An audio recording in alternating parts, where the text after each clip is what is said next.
Hello, everybody. Hello. We are back.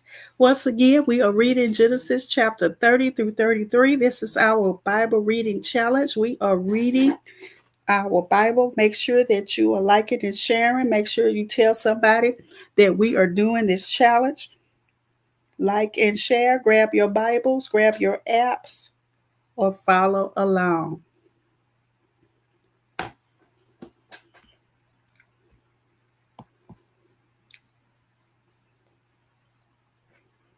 Okay, we are reading Genesis chapter 30.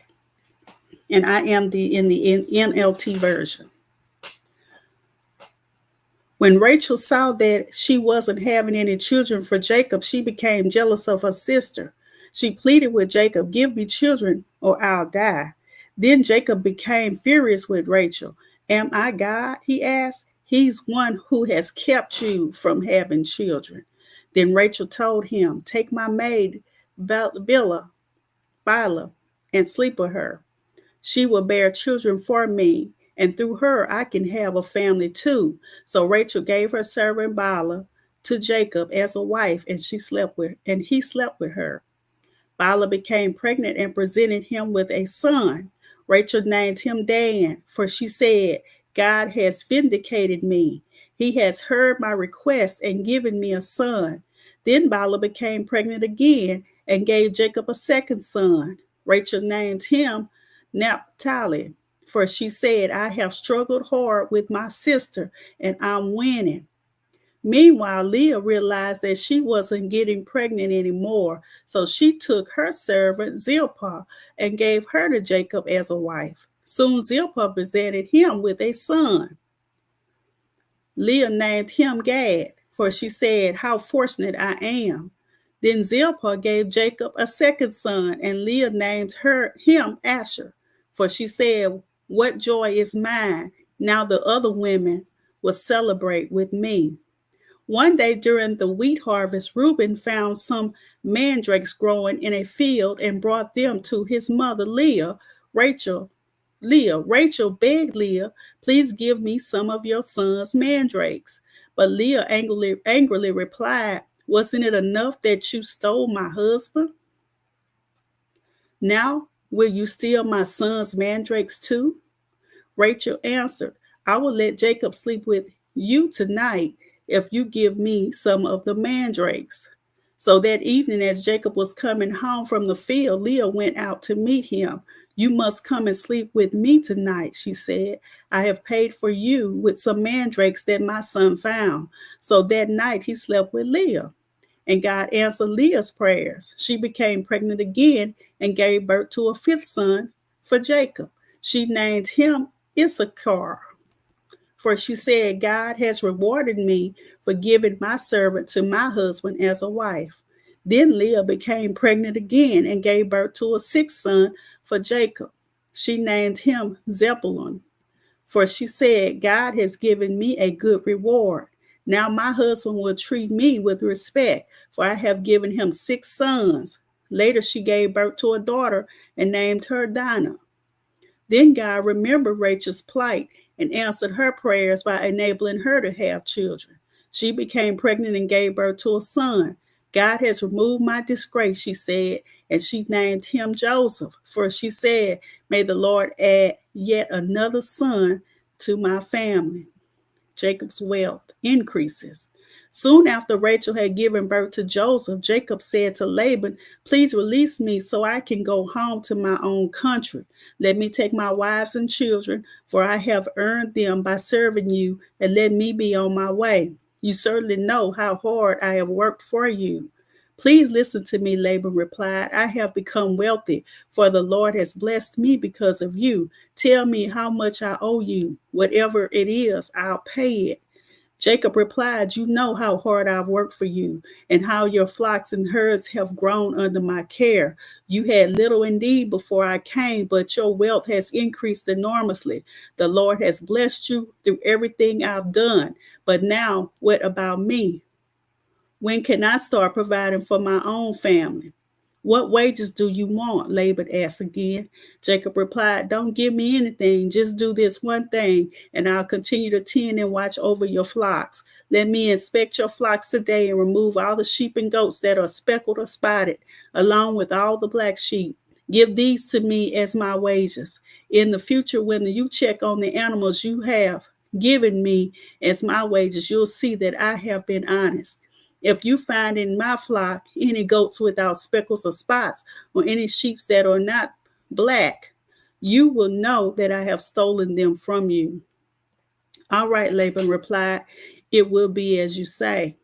But that very day, Laban went out and removed the male goats that were streaked and spotted, all the female goats that were speckled and spotted or had white patches, and all the black sheep. He placed them in the care of his own sons, who took them a 3 days' journey from where Jacob was. Meanwhile, Jacob stayed in care for the rest of Laban's flock. When Jacob took some fresh branches from poplar, almond, and plane trees and peeled off strips of bark, making white streaks on them, then he placed these peeled branches in the watering troughs where the flock came to drink, for that was where they made it. And when they made it in front of the white streaked branches, they gave birth to young that were streaked, speckled, and spotted. Jacob separated those lambs from Laban's flock, and at mating time he turned the flock to face Laban's animals that were streaked or black. This is how he built his own flock instead of increasing Laban's. Whenever the stronger females were ready to mate, Jacob would place the peeled branches in the watering troughs in front of them. Then they would mate in front of the branches. But he didn't do this with the weaker ones, so the weaker lambs belonged to Laban, and the stronger ones were Jacob's. As a result, Jacob became very wealthy, with large flocks of sheep and goats, female and male servants, and many camels and donkeys.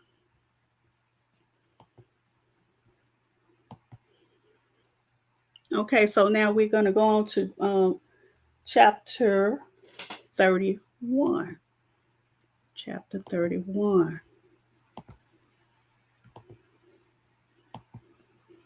Jacob flees from Laban, but Jacob soon learned that Laban's sons were grumbling about him.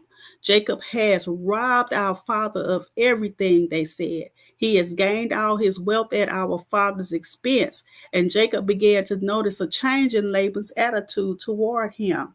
Then the Lord said to Jacob, "Return to the land of your father and grandfather and to your relatives there, and I will be with you."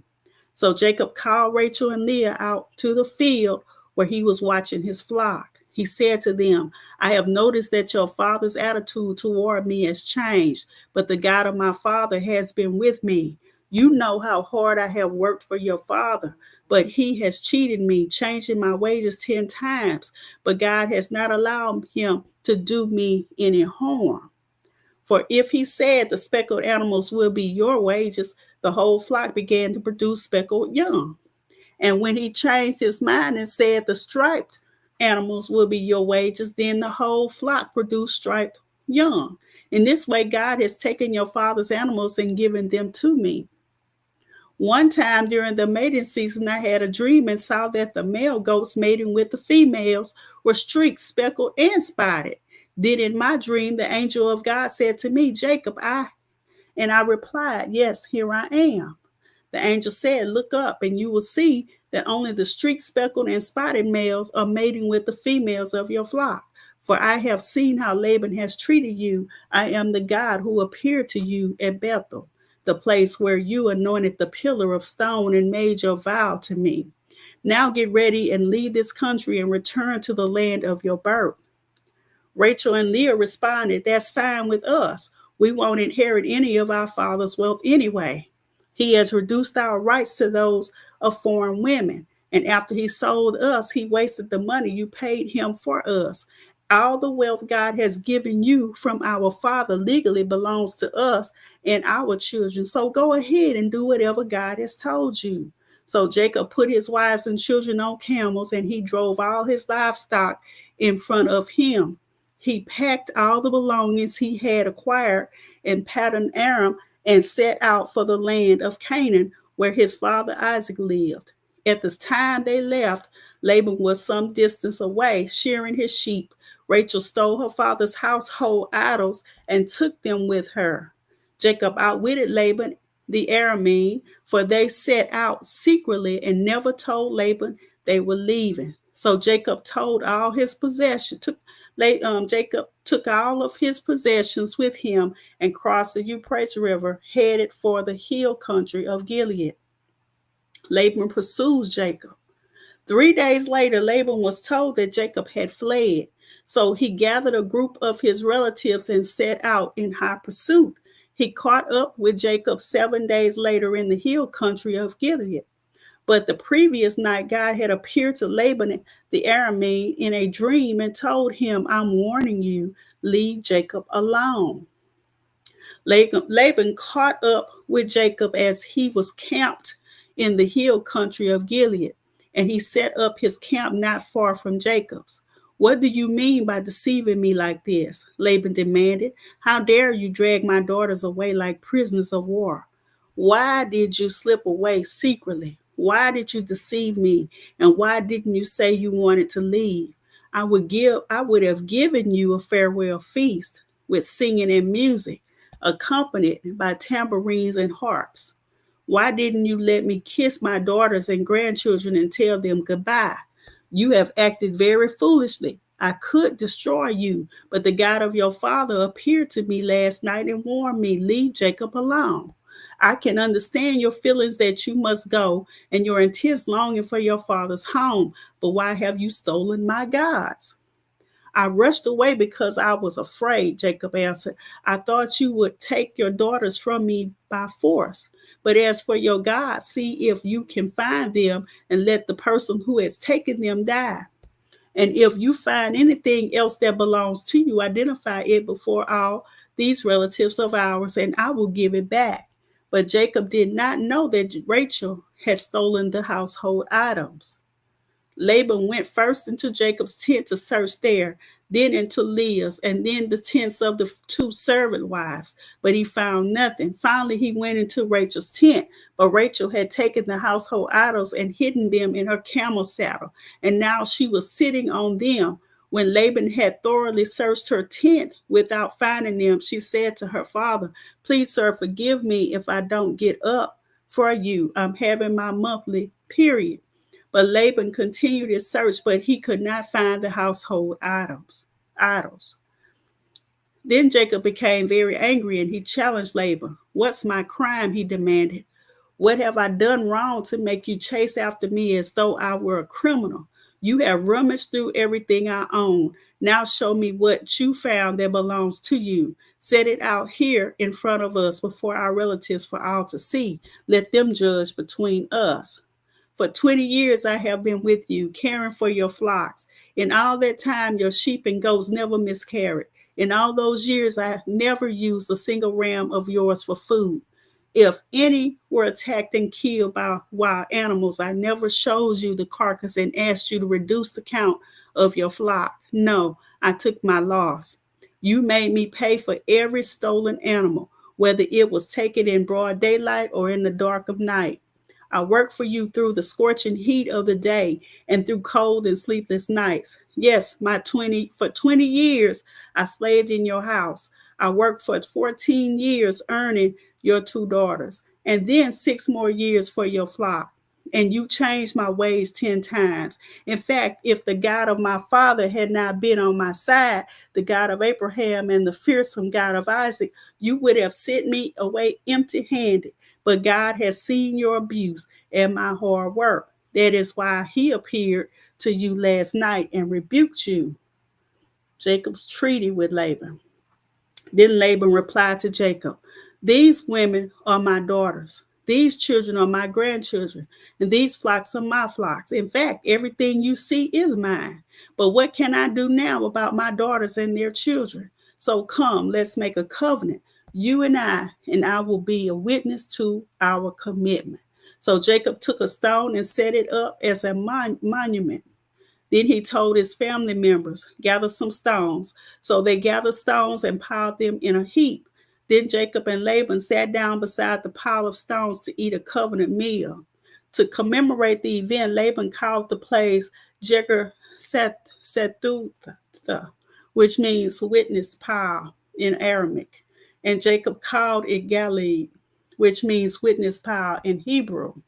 Then Laban declared, this pile of stones will stand as a witness to remind us of the covenant we have made today. This explains why it was called Galilee, witness pile. But it was also called Mizpah, which means watchtower. For Laban said, may the Lord keep watch between us to make sure that we keep this covenant when we are out of each other's sight. If you mistreat my daughters or if you marry other wives, God will see it even if no one else does. He is a witness to this covenant between us. See this pile of stones, Laban continued, and see this monument I have set between us. They stand between us as witnesses of our vows. I will never pass this pile of stones to harm you, and you must never pass these stones or this monument to harm me. I call on the God of our ancestors, the God of your grandfather Abraham and the God of my grandfather Nahor, to serve as a judge between us. So Jacob took an oath before the fearsome God of his father Isaac to respect the boundary line. Then Jacob offered a sacrifice to God there on the mountain and invited everyone to a covenant feast. After they had eaten, they spent the night on the mountain. Laban got up early the next morning and he kissed his grandchildren and his daughters and blessed them. Then he left and returned home.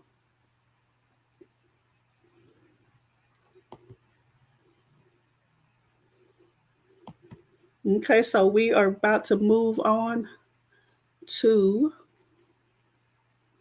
the next chapter.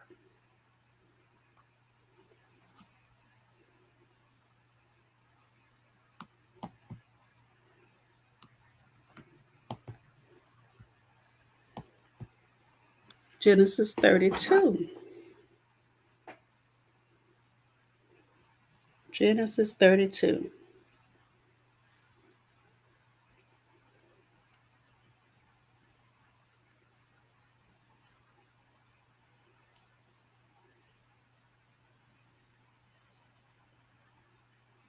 Okay, just check to make sure that we're good. Genesis 32. As Jacob started on his way again, angels of God came to meet him. When Jacob saw them, he exclaimed, this is God's camp. So he named the place Mahanaim.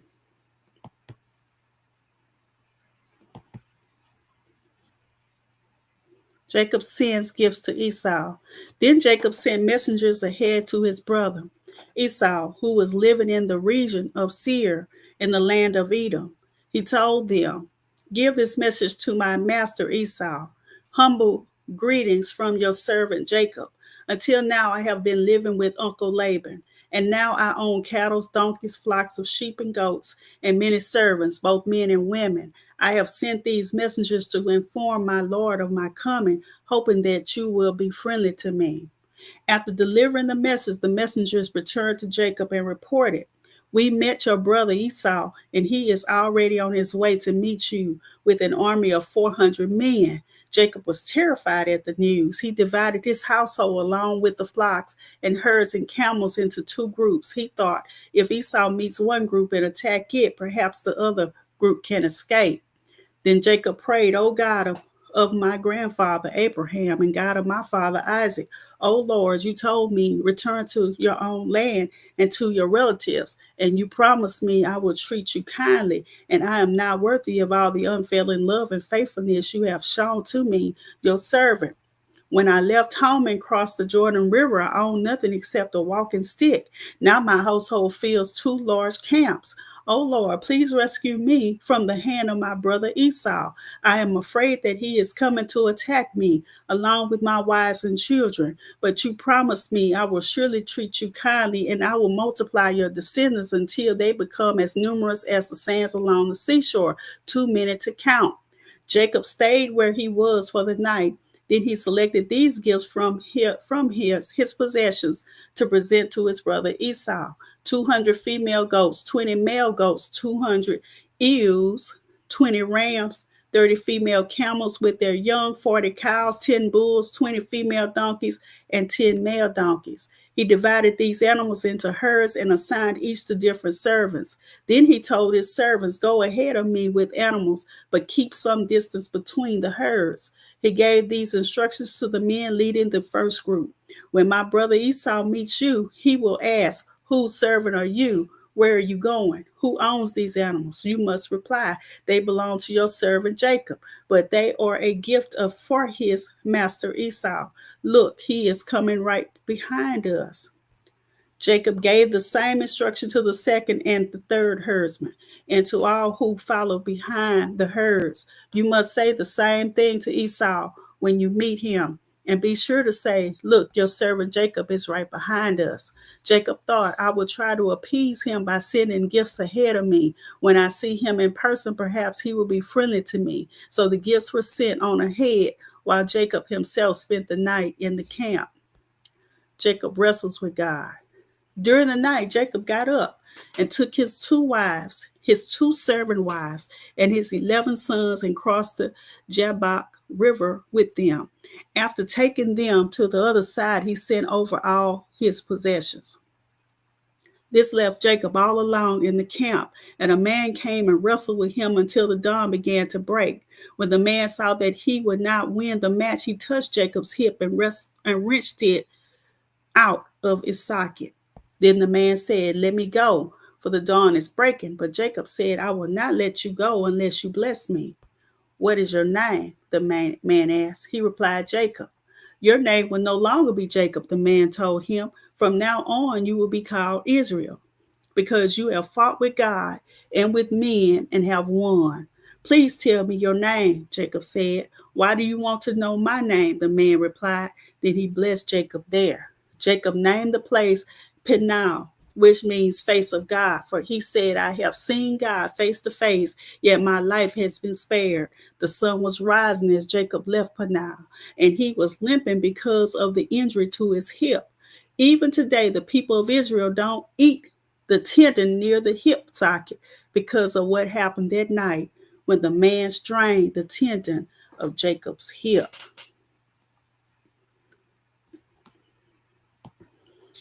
So now we are moving right along. We are going on to Genesis chapter 33.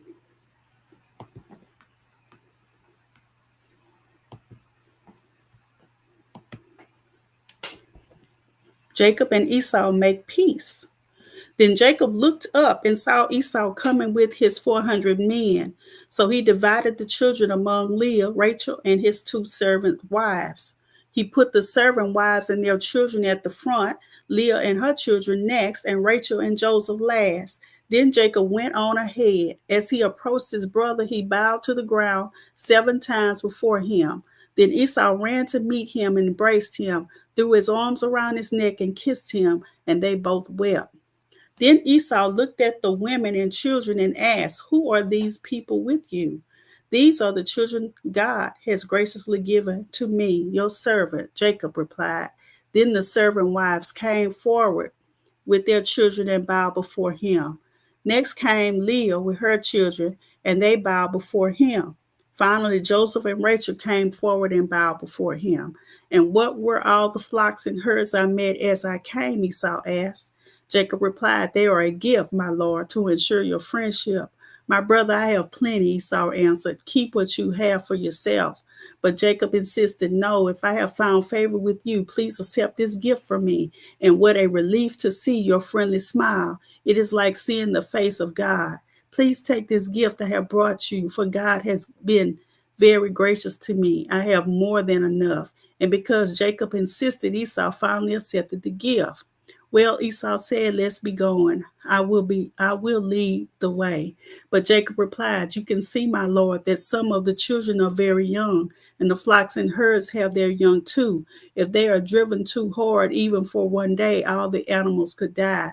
Please, my lord, go ahead of your servant. We will follow slowly at a pace that is comfortable for the livestock and the children. I will meet you at Seir." "All right," Esau said, "but at least let me assign some of my men to guide and protect you." Jacob responded, "That's not necessary. It's enough that you have received me warmly, my lord." So Esau turned around and started back to Seir that same day. Jacob, on the other hand, traveled on to Succoth. There he built himself a house and made shelters for his livestock. That is why the place was named Succoth, which means shelters. Later, having traveled all the way from Paddan Aram, Jacob arrived safely at the town of Shechem in the land of Canaan. There he set up camp outside the town. Jacob bought the plot of land where he camped from the family of Hamor, the father of Shechem, for 100 pieces of silver. And there he built an altar and named it El Ikoi, Israel. So we have just read from the Genesis, book of Genesis, chapter 30 through 33. 30 through 33. I pray all is well. I pray that this reading has blessed you in a mighty way. And I pray that you will be blessed, like and share. Make sure that you let someone know that we are reading, doing our Bible scripture reading. Be blessed, everybody.